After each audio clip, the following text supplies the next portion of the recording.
नंद बाबा से कन्हैया ने कहा, महाराज हमारे गोवर्धन नाथ की जरा एक बार पूजा करके देखो तो सही, कैसा आपको अनुभव होता है। अगर आपको मजा ना आए तो दोबारा मत करिएगा।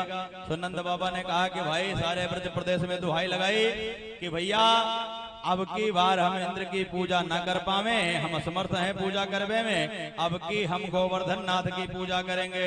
तो गोवर्धन नाथ की पूजा करवे के लिए क्या करना है, कछु ज्यादा मेहनत करनी नहीं है। क्या करना है, तो कन्हैया कह रहे हैं कि महाराज जितनी आपके घर में पकवान बना हो सब लेकर खाली चले चलो, बस उसी से भोग लगा देंगे। फिर क्या था महाराज, सारे ब्रजवासी पूड़ी कचौरी पकौड़ी मंगौड़ी रसगुल्ला रसमलाई लड्डू जलेबी कलाकंद बर्फी इमरती रबड़ी, अरे जितने ढेरों पकवान बने थे महाराज सब ले लेकर थाल में सजा सजा करके सब गोवर्धन नाथ की तलहटी में पहुंचने लगे। और एक स्वरूप में तो माधव खड़े रह गए और कह रहे हैं नंद बाबा से, कौन कराएगा इनका पूजन, कहां से शुरू करें पूजन। तो नंद बाबा से कन्हैया कह रहे हैं, हम है ना पुजारी, हम कराएंगे पूजन, आप शुरू करिए। अब नंद बाबा पूजन करवे लग गए। कैसे पूजा शुरू करें महाराज, तो कह रहे हैं पहले इनको स्नान तो कराओ। अब यमुना से जल भर भर करके सारे ब्रजवासी हजारन कलश जल पटक दिए गोवर्धन नाथ के ऊपर। और उनकी तो मूछों गीली ना भई महाराज, सारे ब्रजवासी थक करके हार करके एक किनारे बैठ गए। अरे कन्हैया ये तोरो 14 कोस को देवता, अरे हजारन कलश जल पटक दिए महाराज, अभी तुम्हारे देवता की मूछों गीली ना भई, कितना स्नान कराएंगे महाराज, हम तो थक गए, क्या करें। कन्हैया ने कहा भाई अगर देवता को पूजा लेनी है, पूजा स्वीकार करना है तो वही कछु न कछु प्रबंध करेगा। तुम सब तो केवल आंख बंद करके हमारे देवता को प्रणाम करो। सारे ब्रजवासी नंद बाबा स्वयं हाथ जोड़ करके प्रणाम करवे लग गए गोवर्धन नाथ को। और जैसे ही आंख बंद करके हाथ जोड़ करके प्रणाम किया, सो मानसी गंगा प्रकट हो गई। प्रेम से बोल गंगा मैया की। अरे सारे ब्रजवासी हर हर गंगे करके गोवर्धन नाथ को स्नान करावे लग गए। और क्या करना है महाराज, रोली लगाओ, टीका लगाओ, माला डालो, अच्छा तो चढ़ाओ, और इसके बाद सीधे धूप दीप नैवेद्य सीधे भोग लगाओ।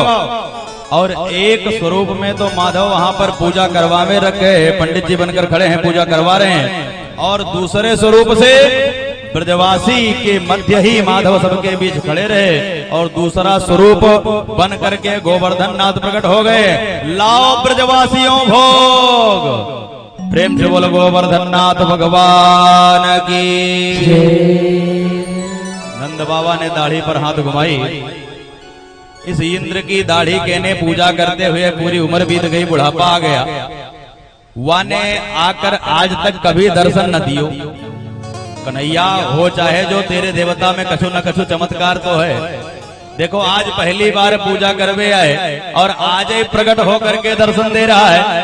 अब सारा एक ही प्लेट उठाते हैं महाराज और सारा एक साथ डकारवे लग जाते हैं। नंद बाबा कह रहे हैं कछु पर्दा वर्दा डालने की तो जरूरत नहीं है, देवता को भोग लगे तो पर्दा डाला जाए।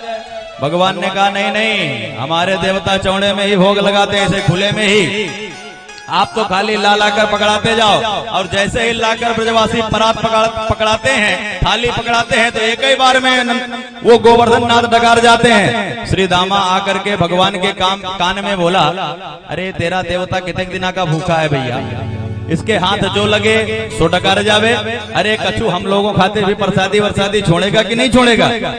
कन्हैया ने कहा नहीं, सबको प्रसाद मिलेगा, परेशान कोई ना हो। यशोदा मैया ने आकर के कन्हैया से कहा, कन्हैया एक बात मैं बहुत देर से बोला चाहूं, बोलूंगा। कन्हैया ने कहा बोलो। ए कन्हैया ये तेरे देवता की शकल और तुम्हारी शकल एक सी मालूम चले, कछु गड़बड़ है क्या। कन्हैया ने कहा हम लगता है फंस जाएंगे अब। कन्हैया ने बहाना किया। कन्हैया ने कहा मैया जिस गैया का दूध हम पीवे उसी गैया का दूध अपने देवता को पिवावे। जब एक ही की गैया का दूध दोनों लोग पिएंगे तो दोनों की शकल एक जैसी नहीं हो जाएगी।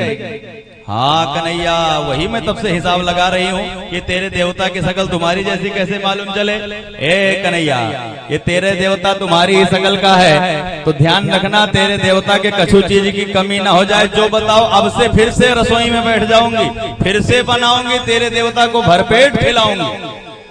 कन्हैया ने कहा मैया कमी तो कछु नहीं है, लेकिन अगर हमारे देवता की एक परिक्रमा और लग जावे तो आनंद आ जावे।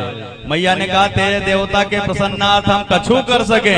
यशोदा मैया स्वयं आगे भई और सारे ब्रजवासियों को साथ में लेकर के गोवर्धन नाथ का परिक्रमा लगावे लग गई। यशोदा मैया आगे आगे चल रही हैं और सारे ब्रजवासी जितने ब्रजवासी हैं वो सब पीछे पीछे चल करके यशोदा मैया के साथ उस गोवर्धन नाथ की परिक्रमा लगा रहे हैं। हम यहीं से बैठे बैठे ही परिक्रमा लगाएंगे और हमारे मुख्य यजमान के प्रतिनिधि पूजन कर रहे हैं, उनके बड़े सुपुत्र गोवर्धन नाथ का पूजन कर रहे हैं और ये 56 भोग का बढ़िया दिव्य श्रृंगार गोवर्धन नाथ के ऊपर भोग लगा रहे हैं। हम इसका भी दर्शन करते रहेंगे और अपने इसी मानसी यात्रा से गोवर्धन नाथ का परिक्रमा लगाते रहेंगे।